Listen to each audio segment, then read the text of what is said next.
welcome. I'm Rain. I'm a writer and an aspiring author. I've been documenting a lot of my progress writing or drafting and revising the first draft of my completed novel, my first ever completed novel, on Instagram and TikTok. But lately I've been craving both consuming and creating longer form content where I can just kind of blab, for lack of a better word, about these ideas that I'm having as I'm revising, about the choices that I'm making, about how it feels, and just kind of truly trying to get as much of these thoughts that are inside my brain outside and into the world for various reasons. One, because I'm also trying to be specifically and purposefully more vulnerable when it comes to sharing my progress. And two, I'm trying to very intentionally identify as a writer, even when sometimes I don't feel like it. Lately, I've wanted to do that, but more in a longer format, and I've been gravitating towards longer format myself in vlogs and on YouTube, AuthorTube. I think I just really want the space to blab about what I'm thinking and the choices that I'm making as I revise. So I really enjoyed forcing myself to talk about it more and more and in specific details as I'm kind of vlogging this process. Even if it's just me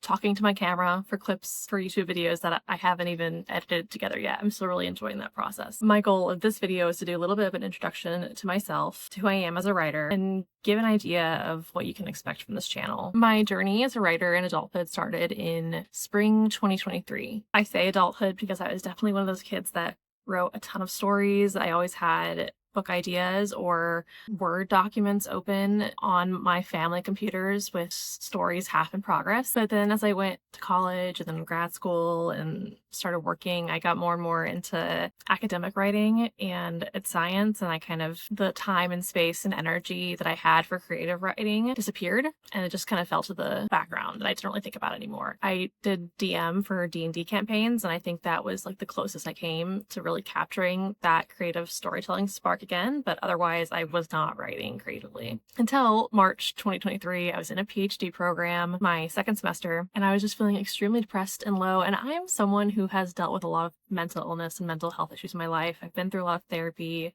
I've processed a lot of trauma very intently, but this was different than any of those periods before. It wasn't any of my normal phases or cycles of depression or issues with trauma. Now I kind of understand it was an issue with my identity and who I was and having this break from who I thought I was. I am a public health scientist. I was in a PhD program for public health science. I technically still am. I'm on leave right now. I was in an epidemiology program, and post-COVID, it's just been extremely hard. Having my identity wrapped up in public health was just not healthy for me anymore. And I kind of like felt myself drowning, and I needed a life raft. And for a while, I just kept reading, and that almost helped. I tried to go back to painting. I'm a painter. That wasn't exactly it. I needed something, and I was just kind of drowning. And then one week, it was really bad. I don't really know how it happened, but I just had the urge to write. And in, I think, the span of 10 days, I wrote 50,000 words just for me. Just, completely fiction, fantasy, with no outline, no idea. Just I needed something, and I felt like I was waking up, basically. I've been writing seriously since then. In November of that year, I started a new project. I'll return to that other one at some point. That story that I first was writing was for me and for me to learn how to breathe again and learn how to be creative and remember what that part of me looks like. But it's kind of in the background for me now. In November of 2023, I decided to focus more seriously on a new project, which I completed in September 2024. I completed the first draft, I should say. I've been revising that first draft ever since. So definitely taking a little bit to revise it, that stage at least. And, part of it's because I was a PhD student and now I'm a full-time worker in my field. So there's, only so much time I can spend on it. But I am finally about halfway through my book when it comes to that revision. And I will say, by the time I finish, it'll be closer to a third draft than it will be a second draft because of the way that I've been doing this, which has been a little complicated, but I won't get into that here. But I'm almost halfway through it on this pass, if that makes sense. I'm approaching the middle, I'm approaching the end of Act 2A, the start of Act 2B, and I'm really hoping to get this stage finished by August, which is kind of ambitious considering how slow I've been going. My June has been really reinvigorating. What I did in May, which I have some videos coming up about that, was also really, really helpful and motivating for me. A little bit about this project. I've been calling it Project Diadem. It's a second world fantasy, romantic fantasy, I would say. Very much character driven. It has 3 main characters that lead it, and it occurs across 2 timelines. Why would I do that? I don't know. Extremely difficult to get that right in the revision phase. I like it like this, I think. It's the right way to tell the story. I hope. We'll see. I don't know. Maybe I'll change my mind about that. The settings are mainly Renaissance Venetian and Mediterranean Icelandic, I would say, inspired, or at least that's like the closest thing to the settings that I have in my book. So there's also a dream world setting that's pretty important too, and that's very much its own thing. I will give you a quick description. I was going back and forth about how much to share about that story on this channel, but since I've talked about it on my TikTok and Instagram, figured why not. This may change, but this is kind of how I've been pitching it to my friends and family. Our primary main character is Shar, and she's from the Aloran Isles. Her people have power to dream consciously and craft their own worlds while asleep, though there are consequences if they stray beyond the safety of their own dreams. At the start of the story, it's been 2 years since Char's sister Francesca has stolen her dream stone and disappeared across the sea. The stone has not been used to visit Char's dreams in a year until now, when someone does stumble into Char's dreams wielding the stolen stone, but it's not Francesca. Char and the stranger, Luca, will have to uncover what happened to Francesca while also working to understand the mysterious sleeping sickness that's tormenting Luca's city. That's what I have for now. Again, there's so much work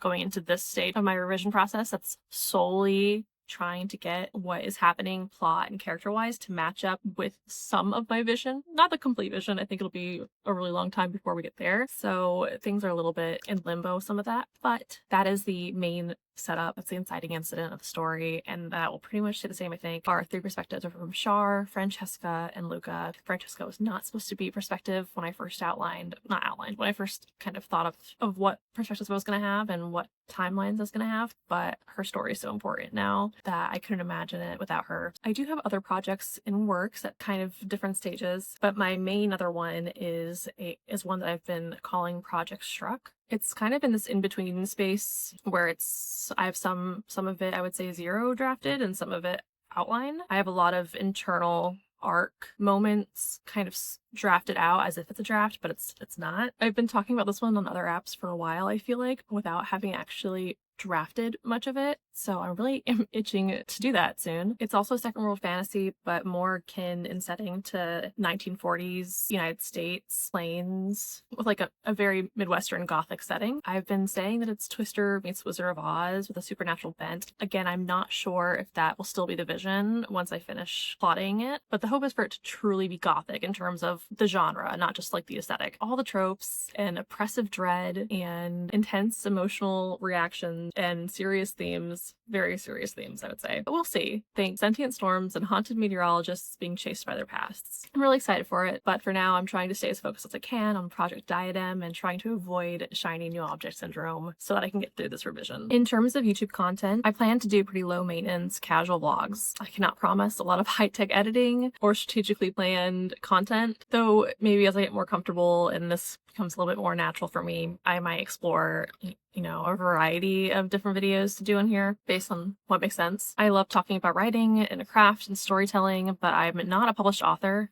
and I still feel pretty new to this in terms of how seriously I've been taking it. I said 2 years, but honestly, it feels like it's been like such a little amount of time. So I really can only speak to what works for me and how it feels as I work through the process, I tend to really enjoy vlogs, even really casual vlogs from other people who are also just sharing as they work through these endeavors. So I'm hoping doing the same will be interesting for others, but honestly, I'm really trying to push myself to do things that I know will benefit me, even if it's not through external engagement or validation. And basically since January, I've been working really hard in 2025 to make myself be more vulnerable and put myself out there more and make more connections within online writing communities so that I can force myself to not let writing be so solitary and so lonely or confined to my headspace. I've honestly had a lot of great success with it so far. I have a great critique group right now who I love. I love my writer friends online and other spaces and on, people I've met on TikTok and Instagram. And I really have enjoyed forcing myself to be more vulnerable and then kind of getting a lot of the positive and negative consequences that come with it. I think has really